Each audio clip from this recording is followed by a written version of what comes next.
I think the test tonight is to try to discover what the Bunnahabhain 12 is and not get all hung up on because it's an Islay, it needs to taste a certain way.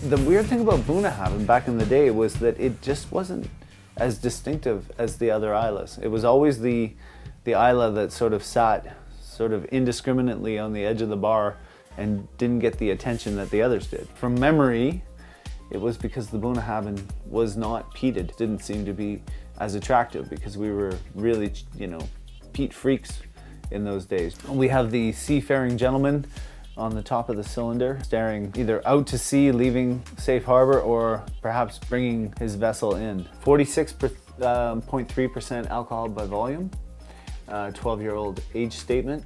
And throughout the cylinder, you have all sorts of names and maps. They look like old maps and names, but it's really actually quite a cool feature that they have that embedded in the gray area. Let's take a look at what the bottle has to offer. Ooh, very dark glass. Doesn't really reveal much in terms of what the spirit and the whiskey look like inside the bottle. Well, let's see what we've got here. A little weak. I mean, it's a decent cork, but not a great cork. Well, let's take a look and see what it looks like when we pour it into the glass. There's nothing added to this whiskey.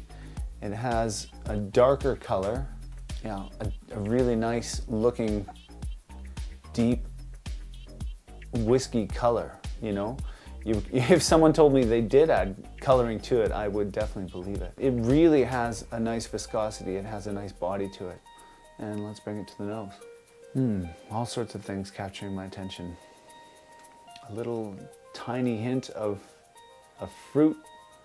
Maybe that's a sherry coming through, but I have a chocolatey custard cream going on. I don't have much wood or peat or smoke, predominantly creamy chocolate with a little hint of sherry, not too strong, not too medicinal, inviting on the nose. All right, well, this should be interesting. Cheers. A really interesting mouthfeel, really gets into your mouth, coats it well. Like on the nose, you can sense a creaminess to it, and when it gets into your mouth, you really, really taste it. Maybe a bit of fruit with a touch of cinnamony, almost like a higher note. It kind of brings it from fruit back towards wood. Most remarkable is the first sip. As it coats your tongue, it really begins to explode, and it happens really nicely. And then the really interesting thing is it puckers and creates a lot of it just disappears.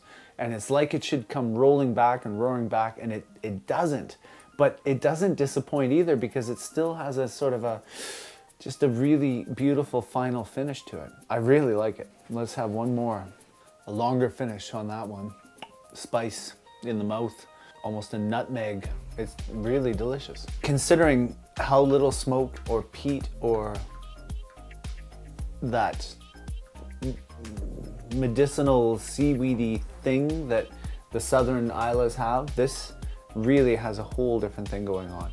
This is a whiskey worth drinking. It brings out all sorts of really interesting flavors and has a remarkable mouthfeel. What I know in our price point, I think at $89.99 plus your 15% taxes here in British Columbia, it drives this whiskey up, to about $110, which isn't that bad in many ways.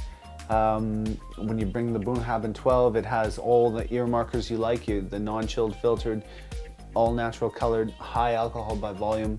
It has a really wonderful flavor. I mean, it's priced under $100. I could easily see myself enjoying this in the 4 category. It just hits it hits everything. It is not peaty and smoky and medicinal. And yeah, it's quite wonderful. And a surprise. And I'm happy to put my stamp of approval for a 4. I would drink this anytime, and I'm very happy to have it as part of the bar. Cheers. Salon Cheval, Wee Dram.